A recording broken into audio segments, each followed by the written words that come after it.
soal PKL, praktek kerja lapangan di sekolah-sekolah, khususnya di sekolah menengah kejuruan atau SMK. Tapi yang sering terjadi adalah saat siswa melaksanakan PKL, mereka justru ditempatkan di tempat-tempat kerja yang tidak sesuai dengan jurusannya. Assalamualaikum warahmatullahi wabarakatuh. Halo semuanya, selamat datang di channel YouTube Mas Mugi. Di episode kali ini kita akan membahas sebuah isu yang sering dianggap sepele, tapi sebenarnya cukup serius dan perlu perhatian kita semua. Masalahnya adalah soal PKL, praktek kerja lapangan di sekolah-sekolah, khususnya di sekolah menengah kejuruan atau SMK. Mungkin banyak dari kita yang tidak tahu atau bahkan menganggap ini hal yang biasa, tapi sebenarnya ini bisa berdampak besar bagi masa depan siswa. Jadi, mari kita simak bersama-sama. Jadi begini, di sekolah menengah kejuruan atau SMK itu memiliki peran penting dalam mempersiapkan siswa untuk di dunia kerja. Mereka diajarkan keterampilan praktis sesuai dengan jurusan mereka, seperti jurusan multimedia, otomotif, kemudian ada TKJ, teknik komputer jaringan ya, RPL, hingga pariwisata atau jurusan yang lain lah. Secara teori, PKL ini bertujuan agar siswa bisa mempraktekkan ilmu yang mereka pelajari di sekolah langsung di dunia kerja. Tapi yang sering terjadi adalah saat siswa melaksanakan PKL, mereka justru ditempatkan di tempat-tempat kerja yang tidak sesuai dengan jurusannya. Contohnya ada siswa jurusan multimedia yang malah ditempatkan di kantor wali kota misalnya. Tapi kerjanya justru jadi resepsionis atau bantu-bantu fotokopi dokumen. Sekilas memang tidak ada masalah, karena mereka tetap mendapatkan pengalaman kerja. Tapi yang perlu dipikirkan adalah apakah itu benar-benar pengalaman yang relevan dengan jurusan yang mereka pilih. Jadi apa yang salah?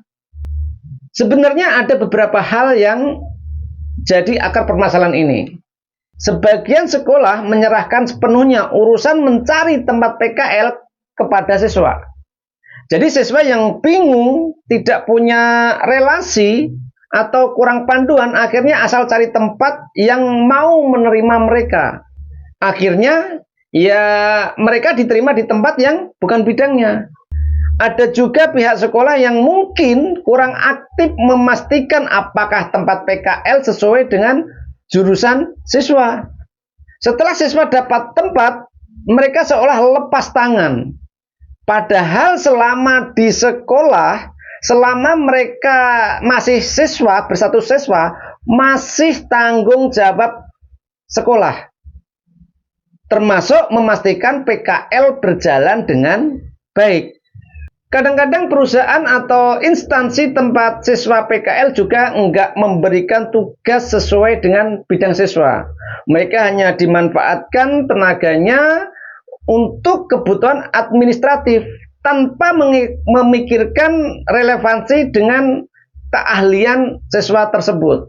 Sekarang kita bayangkan, kalau kita di posisi mereka yang sudah belajar tentang multimedia, desain grafis atau video editing, tapi malah ditempatkan di tempat kerja yang tidak ada kaitannya dengan itu. Tentu saja kita akan merasa kecewa dan kehilangan motivasi untuk belajar lebih giat. Karena itu penting untuk memastikan bahwa pengalaman PKL itu benar-benar memberikan bekal yang bermanfaat bagi karir mereka ke depan. Ini bukan hal yang sepele. Ini bisa berdampak pada kualitas pendidikan yang mereka terima dan kemampuan mereka untuk bersaing di dunia kerja nanti. Saat siswa PKL di tempat yang tidak sesuai dengan jurusannya, mereka kehilangan kesempatan untuk belajar keterampilan yang benar-benar mereka butuhkan untuk pekerjaan yang akan mereka jalani setelah lulus. Sekarang pertanyaannya, siapa yang sebenarnya bertanggung jawab atas masalah ini? Menurut saya, tanggung jawab ini tetap ada pihak di sekolah. Kenapa? Karena selama masih berstatus murid, mereka berada di bawah naungan sekolah. Sekolah harus memastikan bahwa tempat PKL siswa sesuai dengan jurusannya. Kalau sekolah lepas tangan, ini sama saja membiarkan siswa terjun bebas tanpa arah. Selain itu, sekolah juga perlu membangun kerjasama dengan perusahaan atau instansi yang relevan dengan jurusan siswa. Kalau perlu bikin MOU lah, atau kerjasama resmi agar ada tempat PKL yang sesuai dan berkualitas untuk setiap jurusan. Kalaupun ada sekolah yang menyerahkan sepenuhnya urusan mencari PKL adalah siswa, pihak sekolah tetap harus memantau, membantu turun tangan untuk memastikan bahwa anak muridnya akan menjalankan PKL yang relevan dengan jurusannya. Memang, tantangan terbesar adalah mencari tempat PKL yang cocok dan bisa menerima siswa dalam jumlah yang cukup banyak. Tapi ini jika pihak sekolah benar-benar peduli terhadap masa depan siswanya, mereka harus proaktif mencari solusi. Seperti menjalin kerjasama dengan berbagai instansi atau perusahaan yang sesuai dengan jurusan siswa. Lalu coba kita cari solusi bersama-sama ya. Nah, yang pertama misalkan sekolah seharusnya membantu siswa dalam mencari tempat PKL yang sesuai.